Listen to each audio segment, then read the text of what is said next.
The representation of LGBT individuals in cinema and TV has sparked the interest of media scholars all around the world due to its impact on society, culture, history, and the community itself. This brief analytical piece will deal with South Korean cinema in particular and will investigate the theme of camouflage in Park Chan-wook's 2016 film The Handmaiden. When thinking of the temporality of LGBT representation in South Korean cinema, it is impossible not to mention Kim and Singer's paper, Three Periods of Korean Queer Cinema, Invisible, Camouflage, and Blockbuster. Here, the two scholars argue that the inclusion and portrayal of LGBT characters in Korea has undergone three phases. The first is called the Invisible Age, in which the majority of films dealing with LGBT individuals floated towards rendering their identity invisible or extremely subtle to the heterosexual eye, and only recognizable to the members of the LGBT community.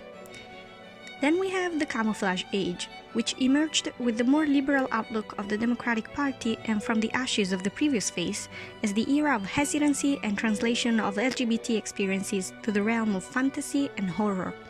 It was indeed a step forward to explicitly witness LGBT life on screen. However, it faded to the background as a depoliticized and somewhat irredeemable experience to make it palatable to the heterosexual public.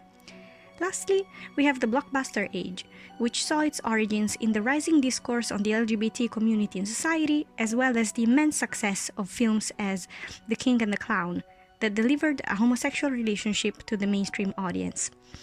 This era brought an undoubtedly noticeable attention towards the LGBT community and its rights in Korea, but it also produced the spread of the very much discussed flower boy trope that aimed at rendering especially male homosexuality attractive and the object of fetishization of the heterosexual female viewers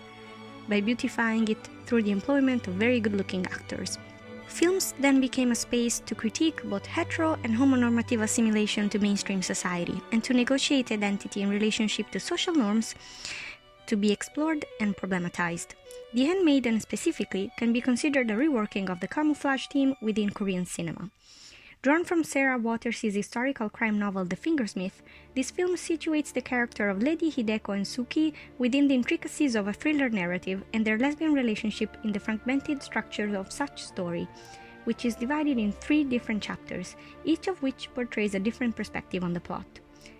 Camouflage can be considered one of the central themes of The Handmaiden, as each character, in one point or another in the story, poses as something they are not. Count Fujiwara, a con man posing as a rich nobleman to marry Lady Hideko and take possession of her fortune.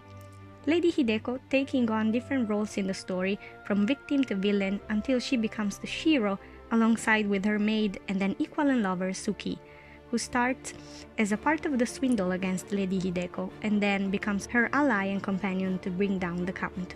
The game of disguises of the self meets a turning point when both Lady Hideko and Suki reveal themselves to be against the plans of the men around them, Count Fujiwara and Uncle Kozuki, to plot against them and be finally free from their influence, with Suki disguising as a man in one of the last sequences of the film to flee to Shanghai and live with her lover,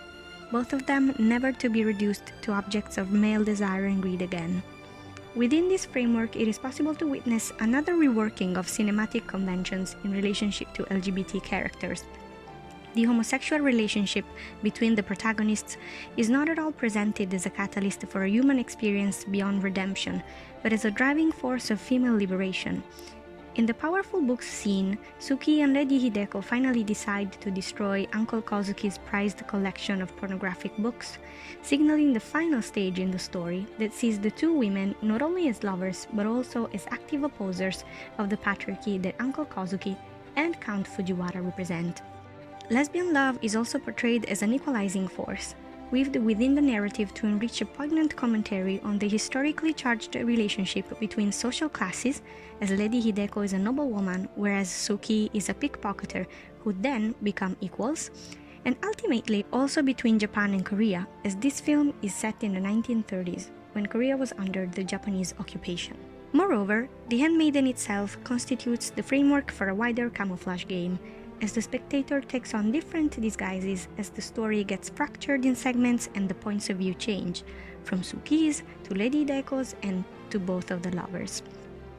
Furthermore, Park's skill in directing the camera work makes it so that the eye of the viewer at times coincides with the one of the male voyeurs who take pleasure in looking at and listening to Lady Hideko's erotic readings. The more the story unfolds through different visual dimensions and narrative angles, the more the spectators become both part and sharply aware of the main villain of the story, which has been kept as a steady presence in the background until the end: Uncle Kozuki and the patriarchy at large, a system of control and oppression of women which can be challenged by female solidarity and love. In the end, it is possible to see a powerful reworking of the camouflage technique, as the homosexual relationship between Suki and Lady Hideko does not fade into the background, but it is repositioned right at the center of the film, becoming a catalyst for female liberation as well as an effective challenge to male oppression. It is not the lovers who are hidden and fading, but the viewers, who are called to reflect upon the power of their gaze as they unveil the relationship and the social dynamics between each these guys.